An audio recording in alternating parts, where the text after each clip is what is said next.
తనపై ఇప్పటివరకు 6 కేసులు నమోదయ్యాయని, కొత్తగా నిన్నొక కేసు పెట్టారని మాజీ మంత్రి కాకాని గోవర్ధన్ రెడ్డి అన్నారు. కూటమి అధికారంలోకి వచ్చిన తర్వాత రోజు నుంచే గళం విప్పుతున్నానని, అందుకే అక్రమ కేసులు నమోదు చేస్తున్నారని అన్నారు. కేసులకు భయపడే ప్రసక్తే లేదన్నారు. హామీలు అమలు చేయాలని కోరితే కేసు పెడతారా అంటూ ప్రశ్నించారు. ఏదో ఒక విధంగా తనపై అక్రమ కేసులు బనాయిస్తున్నారని కాకాని ఆగ్రహం వ్యక్తం చేశారు. దేనికైనా సిద్ధంగా ఉన్నానని, తానేమీ తప్పు చేయలేదని అన్నారు. కూటమి ప్రభుత్వం అధికారంలోకి వచ్చిన తర్వాత నా మీద వరుసగా కేసులు నమోదవుతున్నాయి. దానిలో భాగంగా ఇప్పటికి దాదాపుగా ఒక 6 కేసులు నమోదయ్యాయి. నిన్న 7వ కేసు ఇంకొకటి నమోదైంది. కాబట్టి నాకైతే ఈ ప్రభుత్వంలో కేసులు నమోదు చేయడం ఏదో కొత్త విషయంగా అనిపించడం లేదు. కారణం ఏమిటంటే వరుసగా కేసులు నమోదవుతున్నాయి కాబట్టి.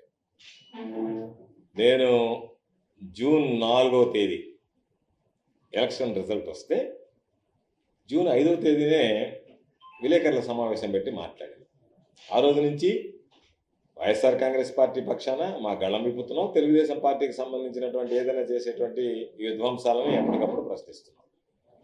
వీళ్ళు ఆలోచన భిన్నంగా ఉంది. అందరితో అనుకున్నట్టుగానే మనం ఏదో టెర్రరైజ్ చేస్తే వీళ్ళు గమ్ముగుండిపోతారు, మాట్లాడకుండా ఉంటారని చెప్పి చిన్న చిన్న కేసులు పెడతా తీవ్రకు వచ్చేటప్పటికి తీవ్రమైనటువంటి కేసులు పెడతామని చెప్పి నేను అనేక సందర్భాల్లో కూడా చెప్పాను. కొంతమంది కొన్నిటి మీద సిట్ వేశారు.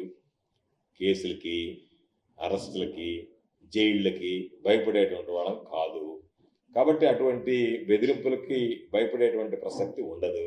కాబట్టి అన్ని కేసులు కూడా ఏంటి, చంద్రబాబు నాయుడు సూపర్ 6 కింద హామీలు అమలు చేయలేదు. కాబట్టి చంద్రబాబు నాయుడిని జగన్మోహన్ రెడ్డి గారు ఇచ్చినటువంటి జీవోలు జగన్మోహన్ రెడ్డి గారికి చెవు కుట్టాలన్నాడు. కాబట్టి నువ్వు చేసినటువంటి తప్పులు నేను గాడిద మీద ఊరేగించాలంటే దాని మీద ఒక FIR.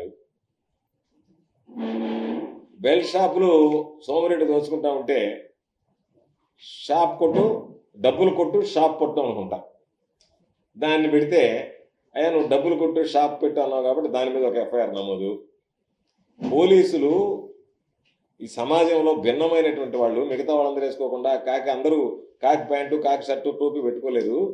కాబట్టి మీరు ఆ బట్టలు ఇప్పేసి మీరు పసుపు చొక్కా తొడుక్కోండి అంటే దాని మీద 2 కేసులు. మీరు పోలీస్ శాఖను అవమానిస్తారా అని చెప్పానండి. ఇసుక అందటం లేదని ధర్నా చేస్తే దాని మీద ఒక కేసు. కాబట్టి మొత్తం మీద 6 కేసులు నమోదే. నిన్న క్వాడ్జీ మైనింగ్కి సంబంధించి ఒక కేసు నా మీద నన్ను చేర్చడం జరిగింది. ఎంత నవ్వు వచ్చిందంటే ఆ కేసు చూసి, అంత హాస్యాస్పదమైనటువంటి కేసు అంటే, ఆ కేసులో నా పాత్ర ఏందో తెలుసా పోలీసు వాళ్ళు కనపరిచింది. నాకు సంబంధించినటువంటి నా అనుచరులు చెప్పారంట వాళ్ళకు. ఏమని, గోవర్ధన్ రెడ్డి అన్ని చూసుకుంటాడు మీరు మైనింగ్ చేస్తేనని. నేను చెప్పలే, నాతో కాంట్రాక్ట్ లేదు కదా, కాబట్టి నేను చెప్పాను అని అంటే సాక్ష్యం ఉండదు, ఆధారం ఉండదు. అందుకని నా అనుచరుడు అంటే దారిని పోయి ఎవడన్నా పోయి గోవర్ధన్ రెడ్డి పని చెప్పాడని చెప్తే వాళ్ళ మీద కేసు నమోదు చేయడానికి సిద్ధపడుతున్నారు. ఎక్కడైనా ఒక సాక్ష్యమో, ఒక ఆధారమో, వాళ్ళ ముఖం నాకు చూడడమో, లేదా వాళ్ళకి సంబంధించినటువంటి ఫోన్ కాంటాక్ట్స్ సమస్తం జల్లెడ పెట్టారు. నా మీద దాదాపుగా 16 ఎంక్వైరీలు జరిగాయి.